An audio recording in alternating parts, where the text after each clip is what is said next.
Namaste. Welcome. Welcome to our weekly online satsang. if you're new to the idea of satsang, it's a Sanskrit word that means community of truth, which sounds pretty lofty, huh? But what it means is when two or more seekers of truth come together to share their truth, you've got a satsang, a spiritual community. And it can happen in formal settings. It could happen when two strangers meet and just discover that both are on the path of awakening and the flowering of the heart. So we're glad you're here with us tonight. And whoever's watching this video after it was made is feeling exactly the same thing that we all are, because spirit is unbounded by time or space.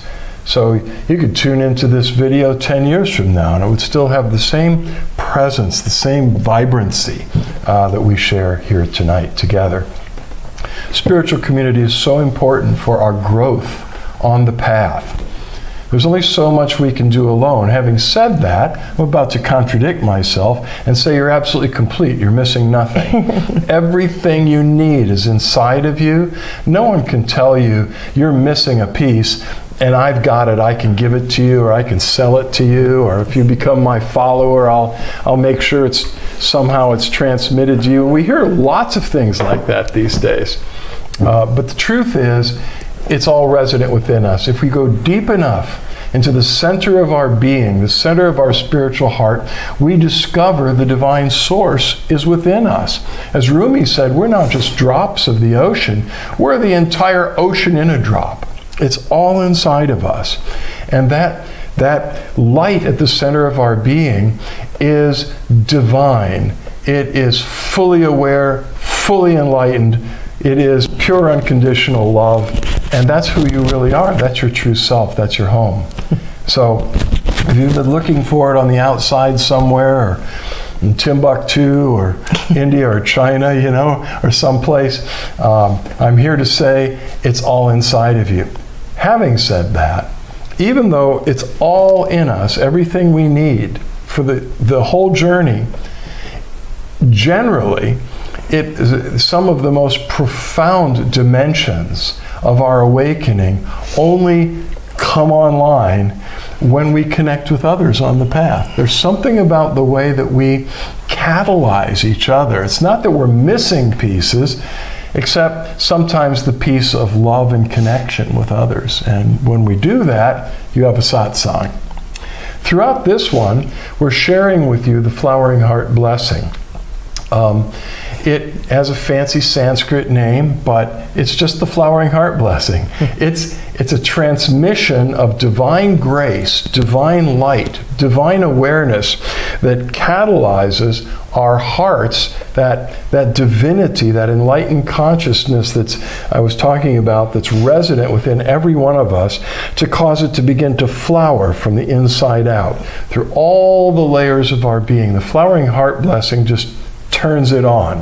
If it's already turned on in you, that's great. It will accelerate and deepen the unfolding. It will melt away blocks to transformation. Awakening is not a destination. It is an ongoing journey with no end in sight.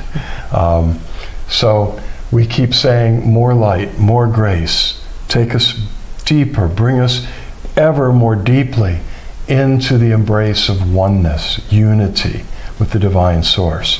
The Flowering Heart Blessing is a great tool in that direction. It's absolutely from the divine. It belongs to no particular avatar, master, or saint. It belongs to no particular spiritual hierarchy or organization. It belongs to the divine itself, and to whomever the divine chooses to share it, which is everyone that wants it. The divine said to Suzanne and me, give it away, it's free. Tell people when they receive this blessing, they are immediately activated and initiated by the divine itself to share this blessing with others. So if you connect with this presence that we're all just soaking in right now, then just offer yourself to the divine as an instrument of grace.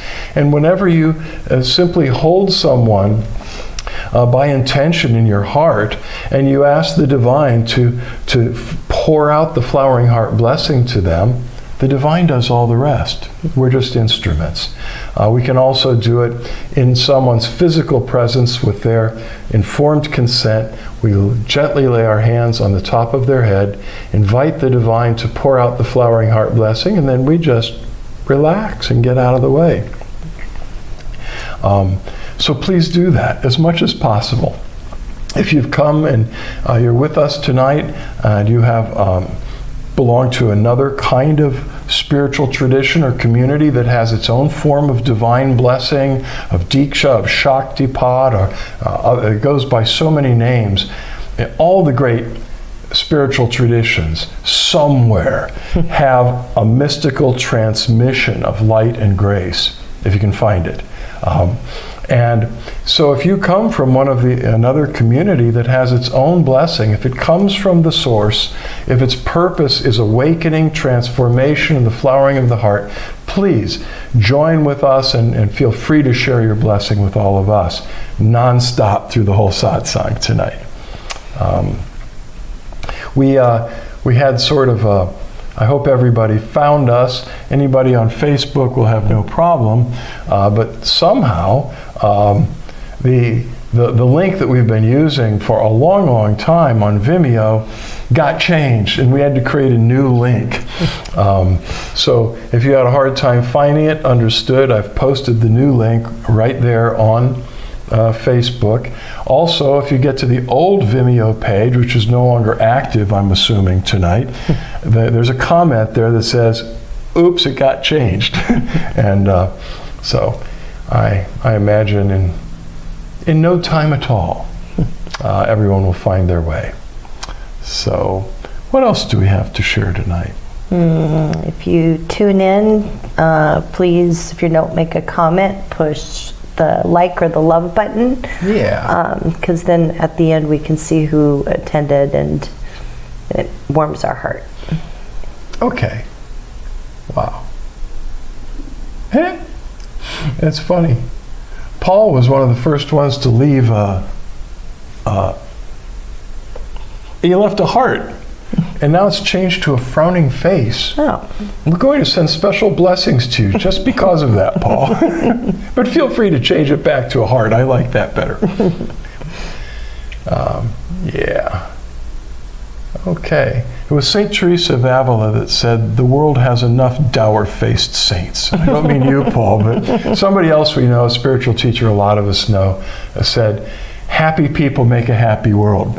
I mean, if we've discovered awareness of being and our hearts are flowering with unconditional love and bliss, then I figure we should radiate that to the world, because the world really needs to see smiling hearts. Right. And that's our little revolution we have going. Yeah. Want to tell them about it? Yeah, I just decided to become aggressively smiling. It's been keeping me mindful and making me remember that that we all need connection. And so often when we're out in the world, we're so caught up in our minds and what we need to do, or what happened yesterday, or what we're going to do tomorrow. Just remembering to smile as much as I can and make contact with people. Everybody that I see, just make it a real conscious meditation and exercise, and I find that it really helps me deepen in being in the present moment, because you're more aware of people that are around you and your environment. And there are some people that look like they've just forgotten how to smile, and I'll smile at them and they just look at me with a blank face like, what is that? And especially after, people have been wearing masks, and it's really kind of messed with a lot of brain pathways. So I've just been making an extra effort to smile and say hi, or make some kind of eye connection with the smile to as many people as I can throughout the day. And like I said, it really does keep you more present in the present moment, because you're aware of what's going on around you instead of just being caught up in your mind and your stories and your charges and your crisis and your dramas. And I had to run into Walmart tonight for very few minutes, and I was moving toward the front door, the automatic door, and there was this young lady who was wearing a mask, and she was sort of dashing to the door, but I reached it before her. So I just put my foot out there, and it made the door open. And I just gestured for her to go through the door. And she turned and looked at me, and even though she was wearing a mask, the light of her smile, went through the mask and lit up her eyes. Then we got to the inside door, and I did the same thing. And she was just so full of light, Yeah. She would have been blushing if you could have seen her without the mask on. That's sweet. Yeah, any opportunity we have to just make this a more friendly and loving, kind place, this planet that we're occupying right now, I think the better. And I think it has a ripple effect too, because you never know, somebody could be having a really bad day, and just that smile or that personal touch could shift everything and create a ripple effect, so that everybody that person is encountering after they've encountered you, they'll be in a different state of consciousness. They'll be a little bit lighter and a little bit happier. Moray, who's found both Vimeo and Facebook tonight, great to see you, says for some reason Facebook doesn't alert the satsang. I assume you mean that if we're friends, you might get an alert that says Michael Milner is live on Facebook Live. I'll look into that. I don't know how that works. It might be only if you follow us. There's a difference between being a connection. We have like 5,000 friends. 1,000 of them follow us. And I think if you're a follower, whatever that means, I think you get alerted anytime we're live. But I'll try to look into it, see what I can find out. These electronics. We've had so much fun the last week or so. Everything's going perfectly, though. Look at this. Yeah. Time for questions. So, yeah, this would be a great time. Yay. Okay. And then I switch over to Vimeo, and Maury has been prolific there. So Perfect. let's dive right in. Maury writes, and this is, you can't see it if you're on Facebook, but if you're on Vimeo, I get to see both because I keep both windows open on my browser. And it's also on YouTube right now live, and it's also on LinkedIn. If you know where to go, it's all over the place. Okay, Maury writes, it is the first time in these 2 years I feel the worst with the fear and the pandemic has passed. I feel that the worst with the fear and the pandemic has passed, and I can see again with perspective and optimism the future. Do you both agree with me? I do. I do too, yeah. Although I know why some people might not be feeling that. I mean, just a few days ago, we had over 30 tornadoes rip through 6 states in the Northeast. And it did tremendous damage, and it killed, they don't even know how many people yet. So you see things that are happening in the world, natural things with the nature, etc., the pandemic. There's still a lot of fear, but yes, I think those of us that are really anchored in the new earth and in the new age that's unfolding, whatever name you give it, I believe that we are getting that wave of, hey, optimism and about the future. And you should be, because there are good things ahead. The other thing too, the more that we've stayed anchored, and I know we've talked about this a lot over the last couple of years, but it's been everything that I could muster and do each day to just stay positive and see the outcome that we want. When we start getting into fear and crisis, that actually perpetuates fearful things, and it's usually what we feel most strongly that we're going to manifest to ourselves. And so if we're feeling very strongly inner peace and love, unconditional love, paying attention to ourselves if we're being judgmental or critical or about someone else or some situation, to go back into the heart and start to heal that. The more that we practice that and return to that, that also has a ripple effect. And more people will start to respond to that from a place of peace and love. So I think that those of us that have been doing this intense inner work during this period, it has an even bigger impact, because Fear is just the opposite of love. And when what was that book, Love is Letting Go of Fear? That was a great book back in the 80s or 90s. Anyway. Well, this all came from Emmett Fox. Yeah. Two forces in the world, love and fear. Yeah. We've learned a very powerful thing about fear, that what most of us experience as fear is the emotional charge of trying to escape something. Whether it's a big bear that's charging at you, or it's the pandemic, don't want to get sick, or death, or so many things that are part of life in this world.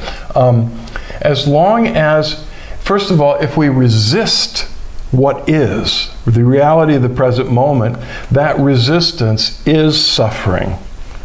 And it's the energy of the separate self. There's nothing you can do about what is. We may be able to do a whole lot about what's coming next. We have tremendous power. But that power flows from embracing the present moment, what Eckhart Tolle calls the power of now. Being fully present in this moment without resistance. Okay, fear's a step further. It's like, I'm not only resisting it, I'm running from it. And if we run from it, it's fast on our heels. So one of the secrets is turn and face the object of your fear and embrace it. You might not want to hug a grizzly bear. I'm not saying that. Use common sense here. But when it comes to the emotion, when it comes to the thing we're fearing in our psychological life, if we stop resisting it, we're on our way. When we actually face it and embrace it and just accept it, that's when inner peace, like a fountain, blossoms. Now, that's not easy to do, which is why I think that those of us that have a personal, trusting, heartfelt relationship with the divine find it easier to just accept what is, because we trust that there's something benevolent. There's something that is unconditionally loving, that is all-knowing, all-powerful, and we have a connection with it.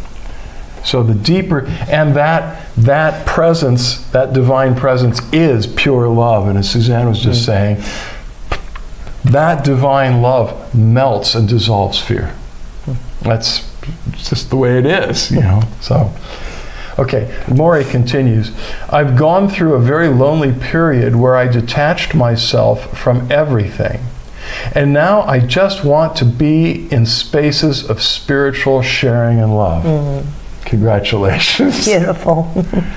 Welcome home. And sometimes we have to go through those dark periods to really do inner contemplation and just kind of become a hermit. And I think that for people that have some kind of a spiritual center or spiritual path, the last couple of years has been just a deepening of the resolve to have that connection, to have that peace in the heart, and to, kind of almost just not ignore, but kind of put a wall around us of things that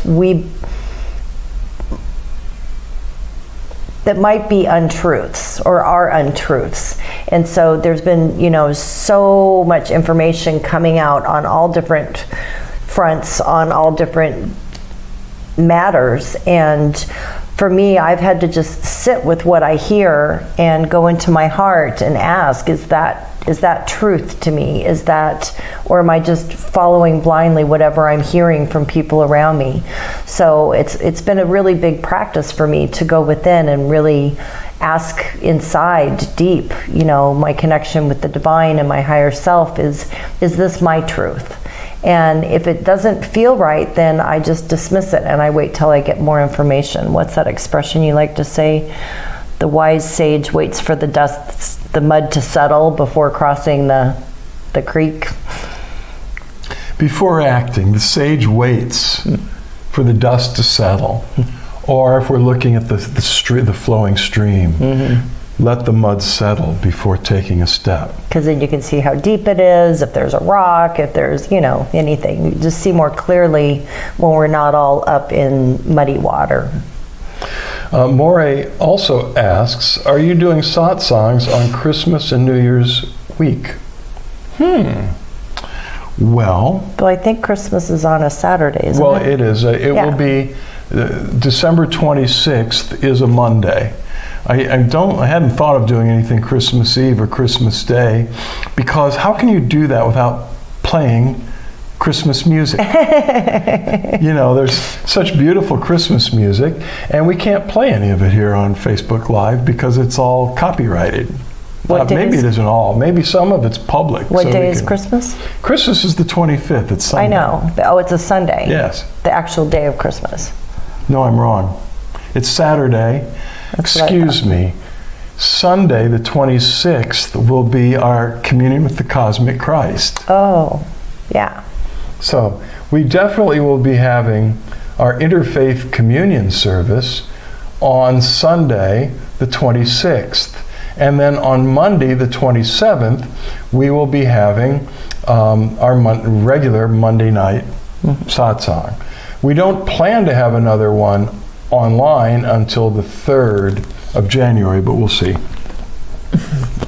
We've got a couple weeks to work it all out. Right. Okay.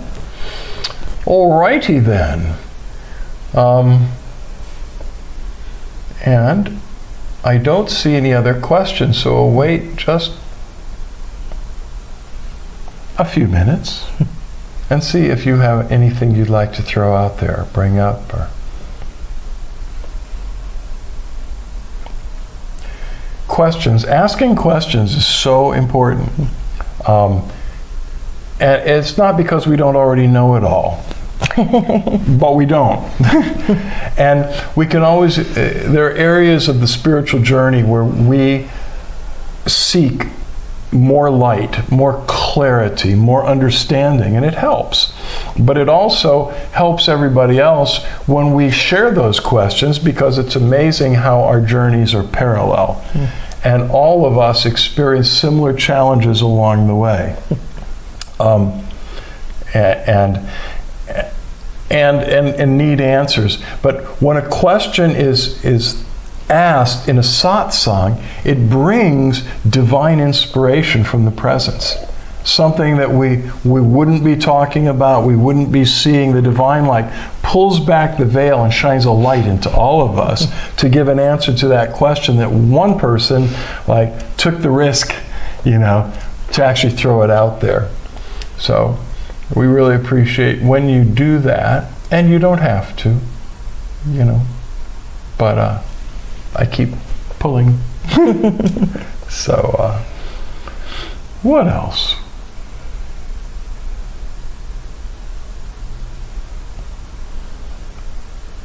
For some reason, I just keep hearing the Sermon on the Mount coming up.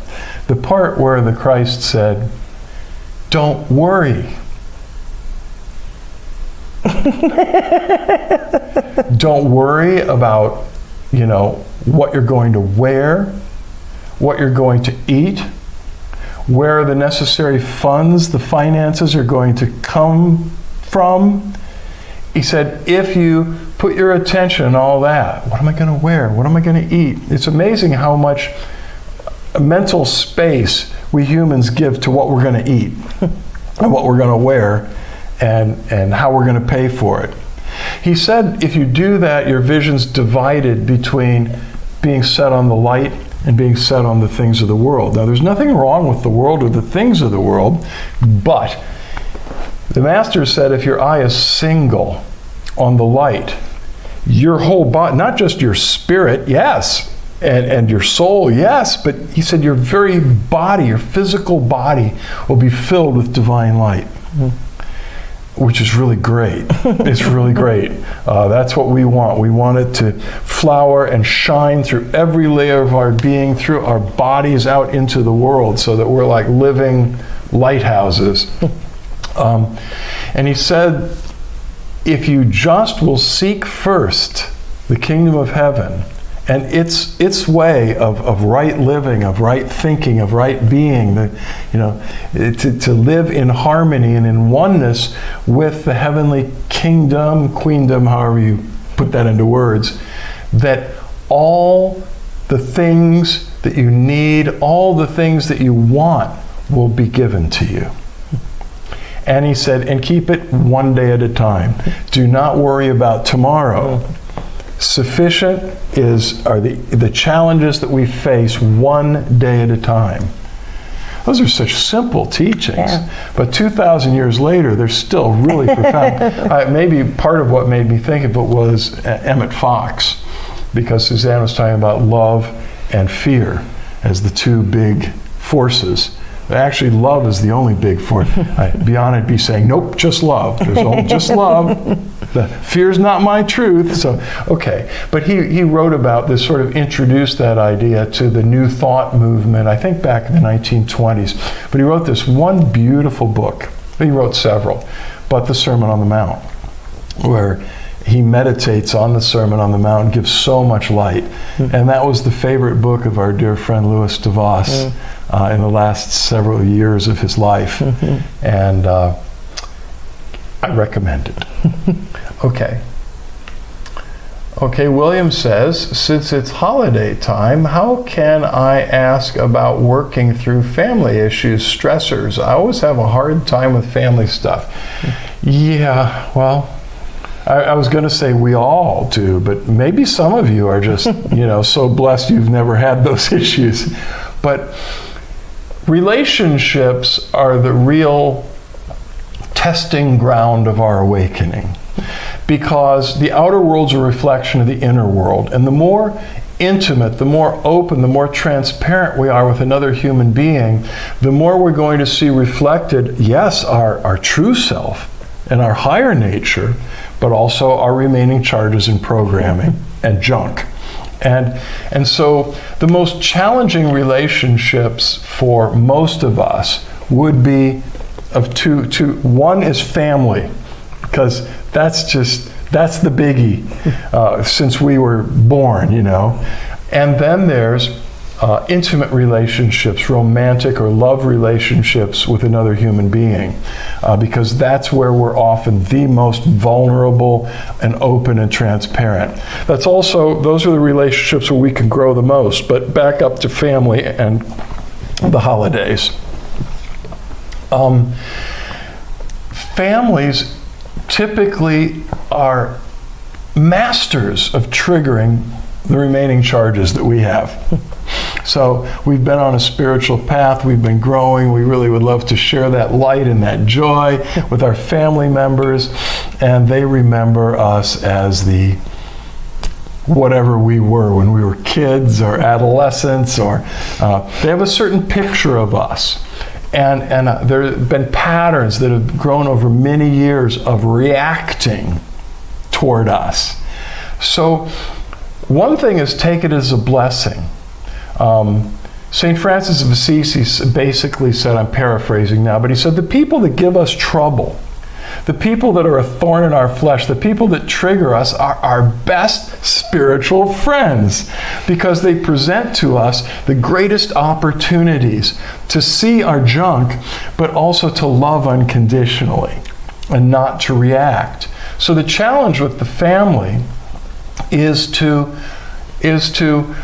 love unconditionally through whatever's coming in your direction or whatever's triggered inside of you. And whatever's triggered inside of you, rather than run from it or to try to escape it or to try to change some annoying emotional charge into bliss, just embrace it. There it is. There's my old friend. Because when we stop resisting a charge, it discharges. So the holidays could be a time of really releasing a whole bunch of stuff that we have a lifelong pattern of being annoyed by and reacting to. So non-resistance and embracing an unconditional love. Love whatever arises, love that unconditionally. Now that does not mean you need to be a doormat for some member of the family that might be abusive toward you. But still the answer is the same. Unconditional love, acceptance, maybe get out of the way, but I used to, when I was a kid, I used to feel sick to my stomach around Christmas time. And that was so silly. There was such beautiful celebration and pageantry and family coming together, but there was one member of the family that really always seemed to get into it with me at Christmas, a very important person in my life. And so I would just start to feel icky, physically icky. It took a long time, but the answer was the same. It's forgiveness, unconditional love, and acceptance. I've been finding all of our kids are out of the house now, and our younger kids, we're learning to relate to as adults and support them in their decision-making processes and, being independent.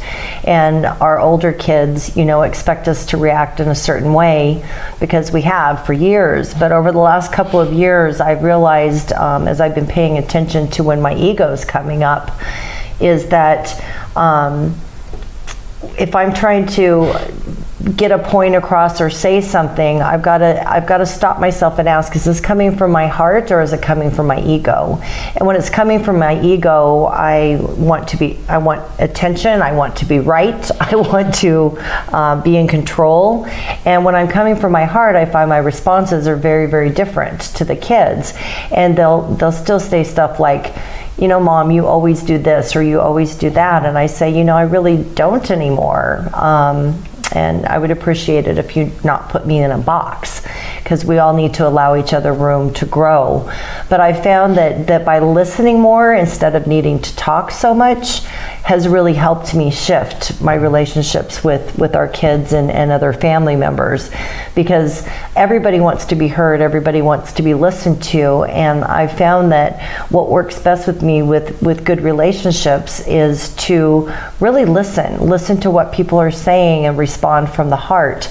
And that pretty much just kind of, when you remove the ego out of the factor, or at least make yourself more aware that you're in your ego, you're trying to get your idea across, you're trying to give your advice across, you're trying to fix somebody.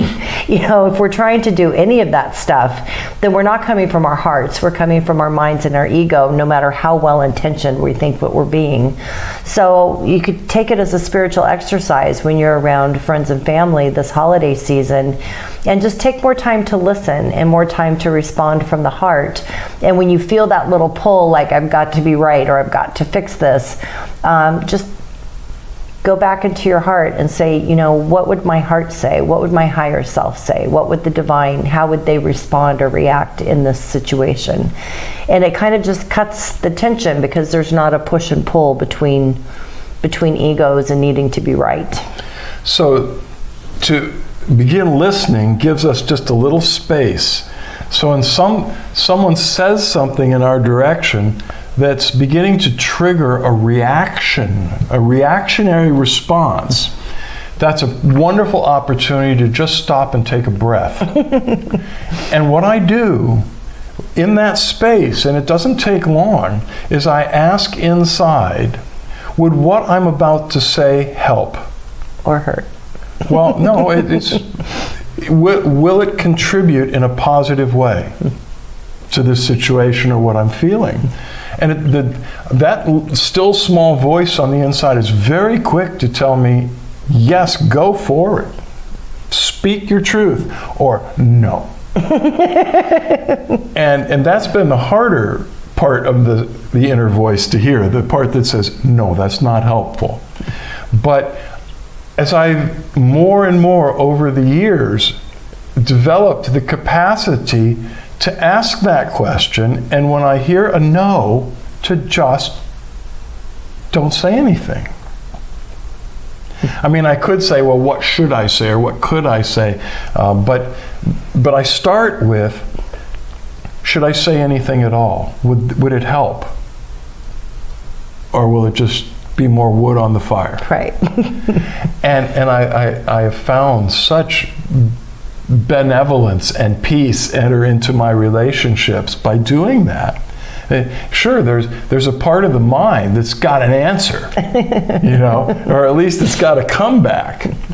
But to grow to the point where we step back into the witness state, and we witness, like Suzanne said, that's the ego at play or the separate self at play. If you've got a second And that's where meditation and spiritual work comes in. It gives us that little bit of space where we're aware of the antics of the mind without just being sucked into the game. And that's a real, so if you notice that, that's a real sign of spiritual growth. And William said, thank you to what we shared before. That was helpful. And I like that. None of us are in that box, are we? Those strong patterns are tough. Yeah. They are. Michael and I use that with each other in our relationship because, in relationships you have a tendency to put things in boxes. Well, we do it with everything. But as we grow spiritually, it's like we're not the same person 1 minute ago that we are in this present moment. We've all grown on some level just from what we've been sharing here tonight. And so, people have a tendency to say you always, and we can stop for a second and do some inner reflection and be like, do I always do that, or have I been working on not doing that? And then we can respond from, honey, please don't put me in a box. I'm not that way anymore, or I'm working on not being that way anymore. And that just gives more breathing room for everybody that's in relationships if they're conscious of not being put in a box. Because we're all just trying to grow, right? All? Well, I think on some level, you're either... We're like plants. Yeah, we're all seeking to grow, but... Right. Yeah. All right. All right? All right. All right, then. Let's Alrighty. close our eyes. Thank you, guys. If yours are still open. Thank you for the great questions and contributions. I'd like to invite you now to close your eyes and just let yourself rest in the heart, the center of your being. Invoke, invite, welcome the presence that dwells within you at the center of your being as the divine within. That presence is not far away. No matter what the mind has been told or told us about being at a distance, having so far to go, actually, in the presence we live and move and have our being. We're inside the presence right now.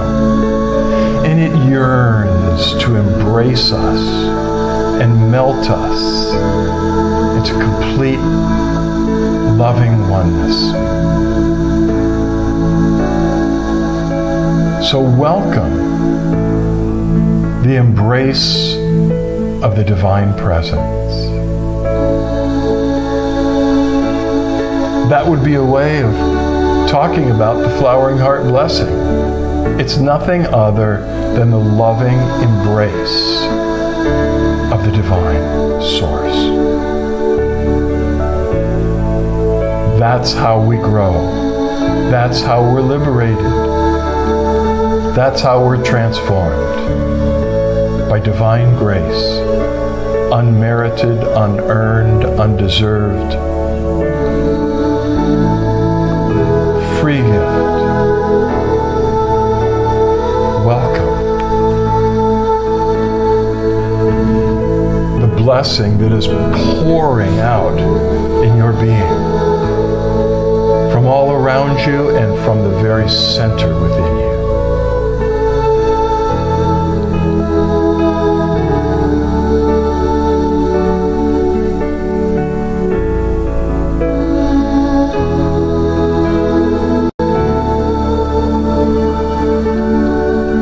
Whatever burden you're carrying, release it now to the presence.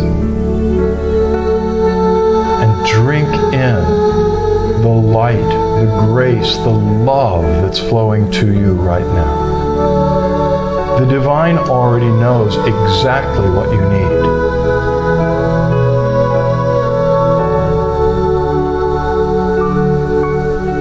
Trust and let go.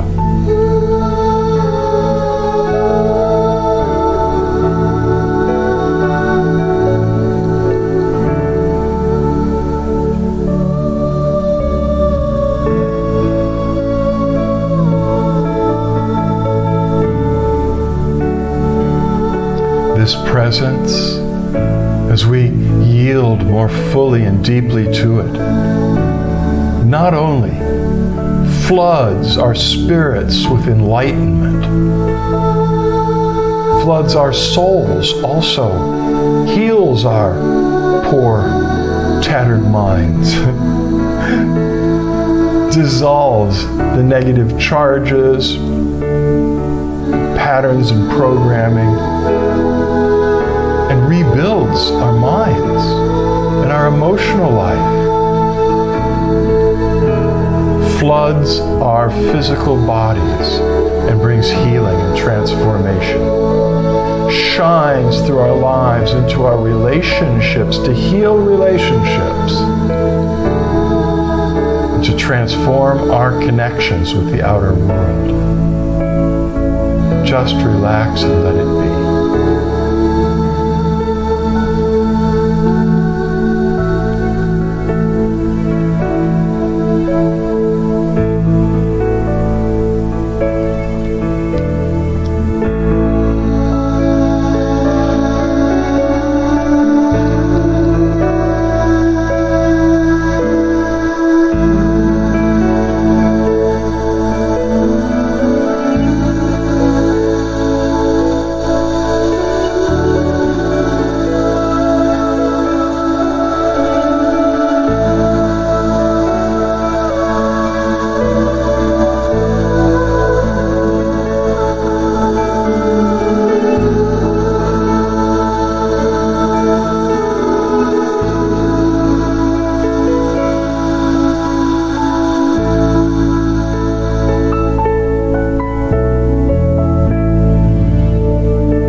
Transformed and for your heart to flower in oneness with the divine, just ask and then relax. The presence does not need to be persuaded or convinced. Just keep drinking in the light.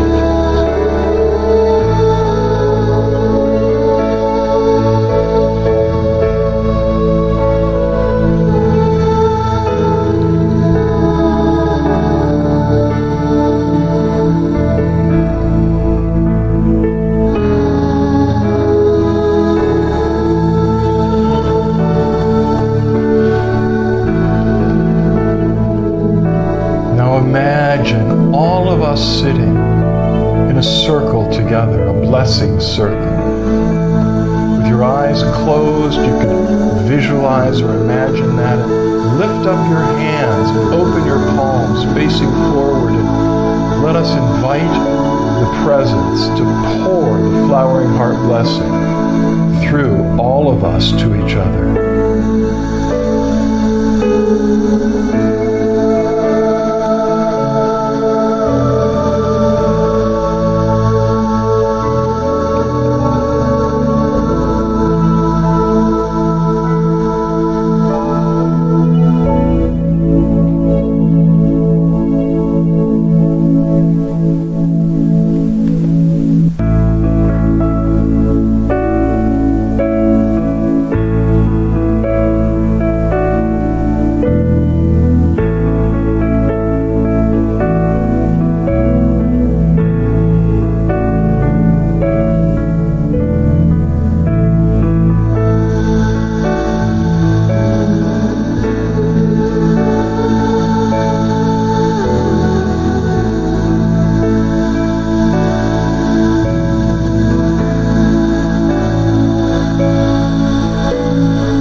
And now we invite you to just relax even more.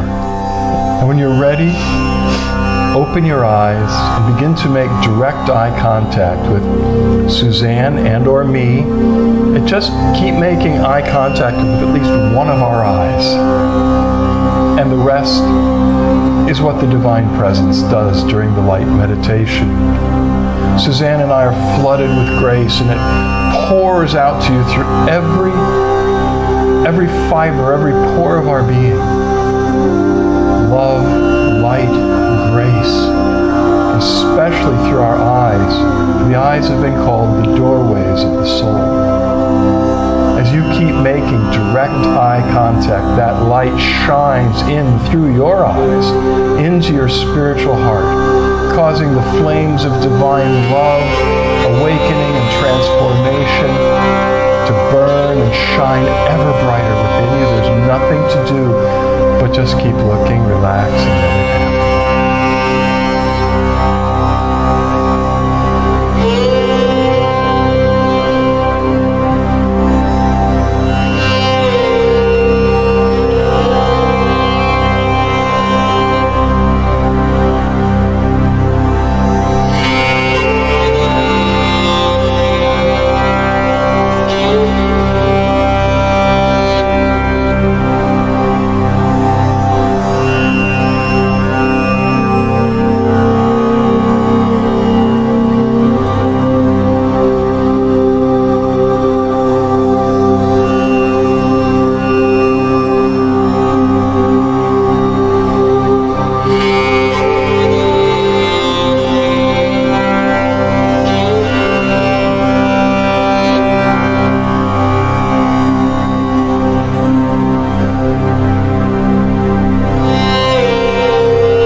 us now. Meditate with us for a few more minutes as the grace we have all received settles within us.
Keep meditating as long as you like. Or you could find a place nearby to lie down on your back in Shavasana. That's lying on your back, your eyes closed, your arms loosely at your sides with your palms open and turned upward, and just dissolving gratitude in the presence. We love you very much. Much love, light, and blessings until we connect again. Until then, know that the divine in us sees and acknowledges the divine in you, and we bow to you. Namaste.